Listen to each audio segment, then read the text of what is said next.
You are locked in with Weekly Recap, sponsored by iSupport Media. What's up, y'all? It's your girl Zay from the Bay, and this is Weekly Recap, sponsored by iSupport Media.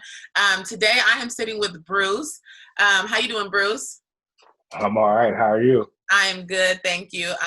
Bruce, actually, I work with him. He's a very inspirational African-American man, and that's why he is on this Weekly Recap, because we have a lot to talk about with what's going on in the world right now. So, as you guys know, there was just an incident with an officer basically murdering George Floyd in broad daylight in front of people by putting his knee on his neck until he couldn't breathe. And everybody has seen the video or heard about the video of him basically screaming out saying, "I can't breathe." And that man not getting off of him.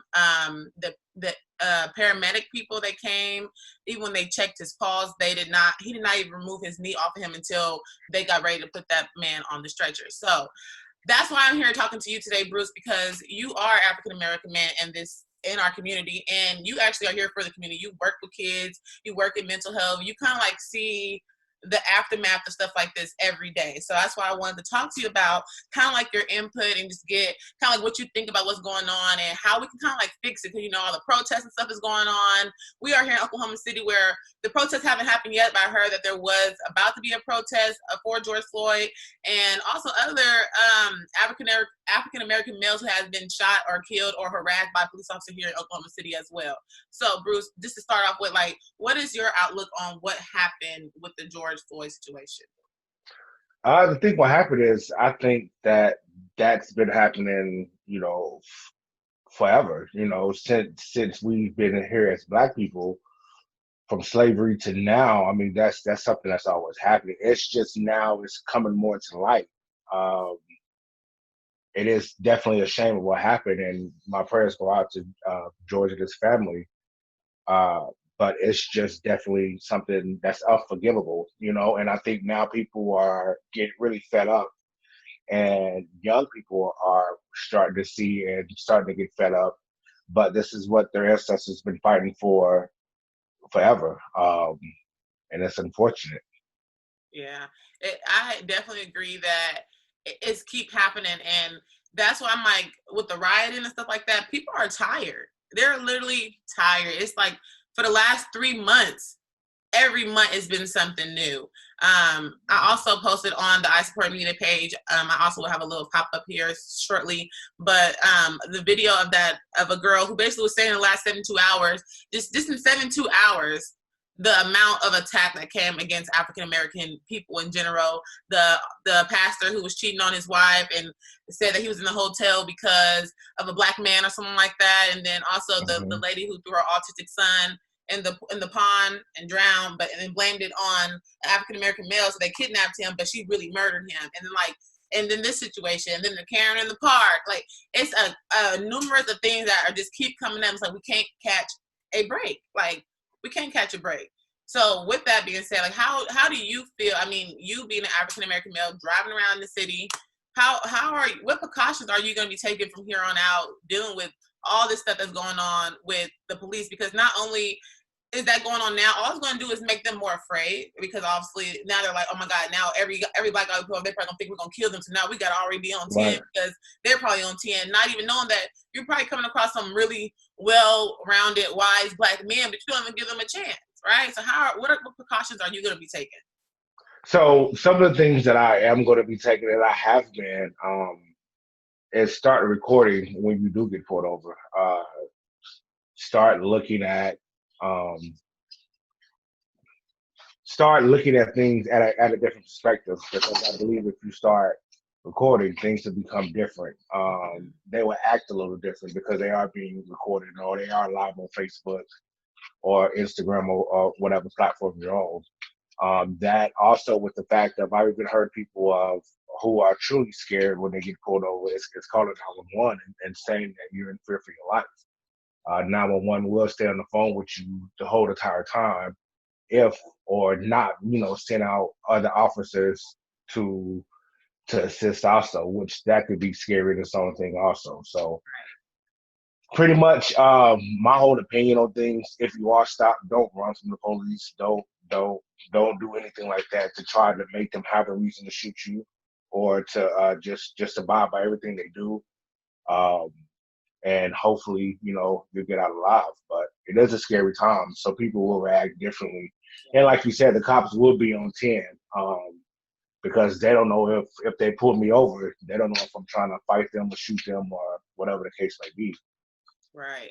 And that's where, I mean, when you talk about the recording and making sure you have that evidence, it's been this whole controversy about people saying like stop recording and do something versus just record it. And I've been thinking really hard about that in general, like, and when you put yourself in the perspective of in the George Floyd situation, how the young lady who recorded, they actually have a video of her coming back to the scene and talking about it and how it affected her. But when you look at the young lady, they say, okay, put the phones down and record. Did you see that young lady?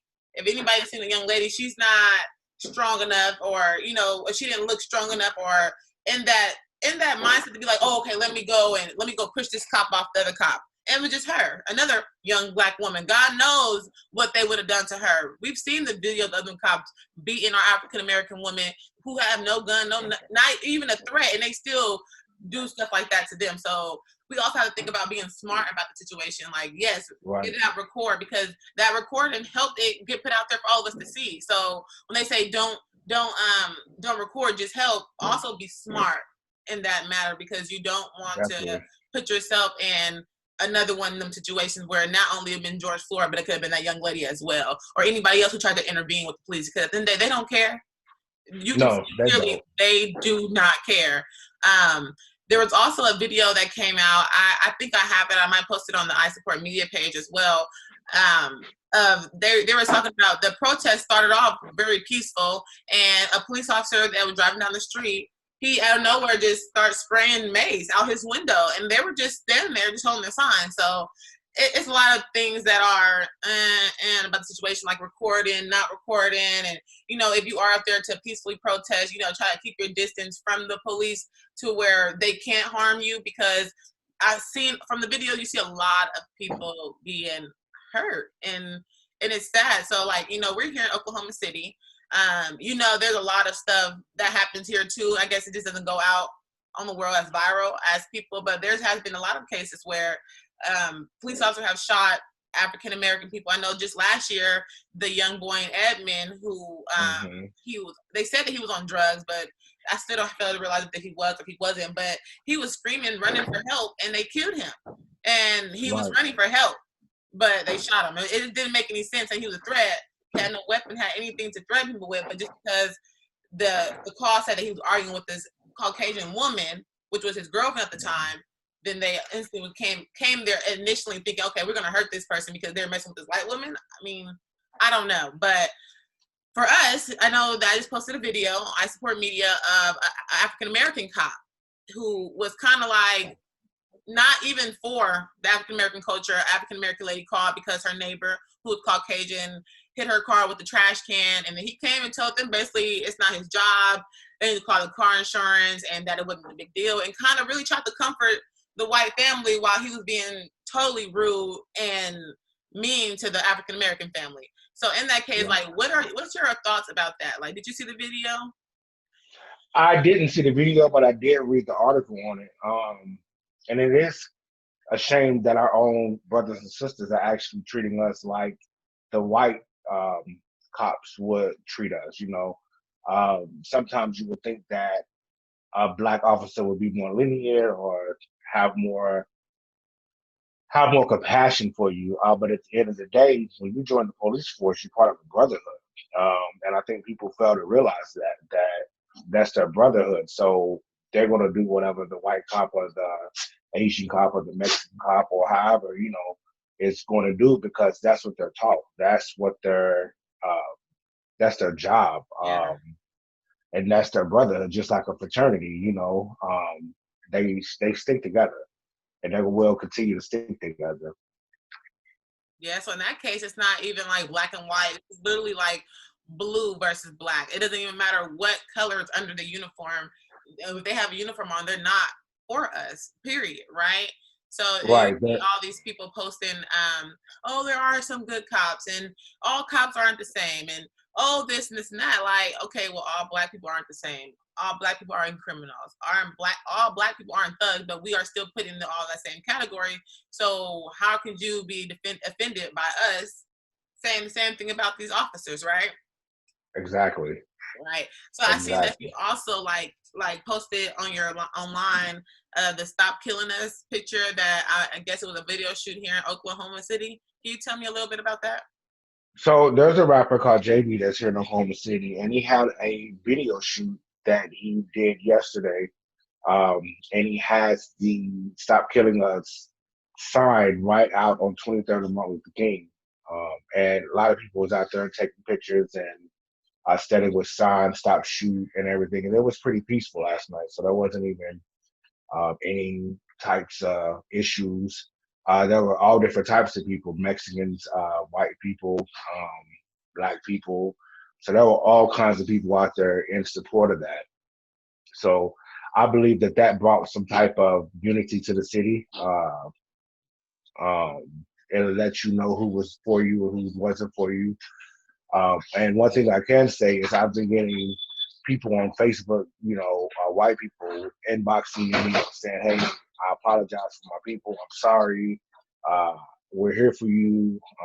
We stand with you." Yeah. There's been different posts going around right now where there's been lines of white people standing in front of the black people to stop the cops from hurting them.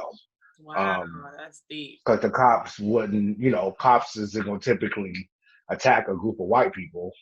So they're standing in the middle of it. They have a protest tomorrow here in the city from 2 to 4 at 36 and Kelly, I believe. And there's even been white people commenting on it, saying that they'll be there to stand between the cops and the black people to help us out because they're here for us. So it's showing a lot of unity around, and also putting out a lot of people who are racist and they're being they're coming forward and they're being put in the spotlight also. But it's just I think it's showing more unity right now with people who's actually here for us, who's here for the culture, who's here for human rights and black rights and stopping this killing right now that we have going on. Yeah, that is so, and it really gives me chills. Like when you just said that the Caucasian people stand in front of the black people so that the police officers wouldn't interfere. Like just imagine how strong white privilege is. And I love that there are some people who recognize like, hey, we do have white privilege and there is something that we can actually do to change this. Like, but it comes to where it just can't be us African Americans getting together. The world has to be tired of this.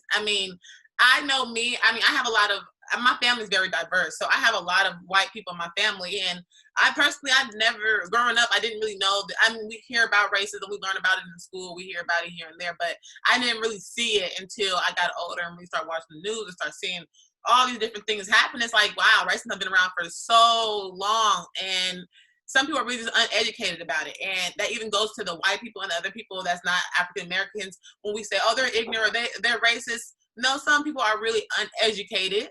They grew up in these homes where they don't teach them about African Americans and how important it is that we treat them like humans. Like, some people, it's like, we work in mental health. We come across kids who are like 6 and 7 years old who will be quick to call us a nigger and they don't even know what a nigger is. Like, Right. It's all about what they're taught. And it's like, we have to start teaching people, even start letting them know, even out there in the world, when we see something, say something. Stop letting people treat any of our people any kind of way. Because I'm known for, if I'm driving down the street and I see an officer pulling over an African American person, I'm gonna pull over. I'm gonna sit and make sure that nothing bad happens, because at the end of the day, those are my people, and I can't trust that the police officer is gonna make sure he goes home safely to his family. Because from all the stuff going on right now, we can see that it may not happen. I just watched a video maybe like 2 days ago. I really hope I can find it. It was an African American man being pulled over for a turning signal. When the police, he was already recorded before the police officer got to the window. When the police officer got there, he came there with the gun drawn for a signal. And that black man, he gave him a lesson, let him know, like, look, I got 3 kids at home, and you came to me. I don't have no background, no problems, nothing wrong with my car, my insurance, anything. All I did was not turn on my signal, and you could have come to this car and killed me because I got my phone recording right now and said you were mistaken it for a gun, and my 3 kids would have been at home with no father. It happens just like that. So it's so important that, everybody starts speaking up. When you see something, say something. Even if your friends who don't know and they're white, Mexican, Puerto Rican, let them know, look, if you say something, don't treat people like that. We are human as well. So that stop killing us, that hashtag in general is so deep, because I know a lot of African American men. I know you, and I work with a lot of African American men who are good citizens. So just the thought that, dang, like they still have a target on their back, even though you guys give back a lot to our community. Same thing with George Floyd.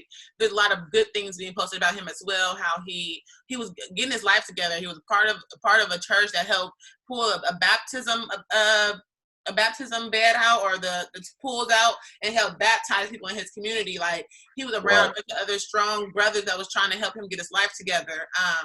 I can't remember the former NBA star's name, who came out and talked about how that was his brother and that they called each other's twins, and that he was always sending him clothes like once a month or 2 times a month or something like that. And like, he was a good person, and just to see him go out like that, it was really, really sad. So I definitely do send my condolence out to his family. Everybody just in pain right now, because I feel like the whole world needs it. They need it. Yeah, and then you have to realize, now that this is going on, we still have this pandemic that's going on among us. Mm-hmm. So it's just been 2020 has really been a year, just for the world as a whole. And it's unfortunate that now that we're phasing out of this pandemic a little bit, now that this is happening with our own people. So it's just really sad. But I do want people just to be cautious. If you are out there rallying and protesting and things, still continue to wear your mask. I mean, it's still a vital thing, and the coronavirus is still killing Black people as a whole, also. So we still have to continue to be safe. We still have to use our heads, because this is still going on, on top of everything else. So I just want people to be safe out there. Do what you have to do to protect yourself and protect your family. I mean, I definitely understand that, and I get that. Nobody's going to do that for you. So you have to step in and help. So yeah, I really appreciate you coming and like sharing your story and your side, because I've seen you post before, like one day it could be me. Like, you could wake up one day and be on your way to work and simply think you're going to go have a good day and literally not come home to your family. So I really appreciate you sharing your story and your opinion. And I would definitely have to bring you back here more on little updates about what's going on, because as you guys know, George Floyd's murderer is in handcuffs, is sitting in jail right now, going to be on trial for murder. So we're going to definitely keep you around to update and see our opinions and see how everything's going. If you are in Oklahoma City tomorrow, the protest is tomorrow, correct? Correct. Tomorrow from 2 to 4 at 36 and Kelly. That's where we're starting at 2, and then we should end at 4. So 2 to 4. Make sure you're there. If you're in Oklahoma City, show your love. Wear your mask. Let's be safe, and let's make a change together. So there you guys have it on Weekly Recap, sponsored by I Support Media, and we'll be back with you guys shortly. Want to know what it's like to be Black in America? How about we go over 4 things that have happened in 72 hours. This youth pastor right here decided to tell the police that a Black man kidnapped him because he didn't want to admit that he was in a hotel room cheating on his fucking wife. This lady right here decided to throw her autistic son in a retention pond so he could drown, and she blamed it on Black men and claimed Black men kidnapped her son, even though that fucking didn't happen, and she was on video doing it. Then we have this racist bitch right here, Amy Cooper, who decided to tell a Black man she was going to call the police and say a large African American man was threatening her, even though he asked her. All he asked her was, hey, can you put your dog on a leash? So there's her. And lastly, we have something that broke my heart this morning. George Floyd's murder by the Minneapolis Police Department. All 4 of them murdered him and just sat there and watched as he screamed, I can't breathe. So if you ever want to know what it's like to be Black in America, imagine this happening in 72 hours. And people think that. It's your girl Zay from the Bay, here to tell you to follow us on Instagram at _I Support Media __.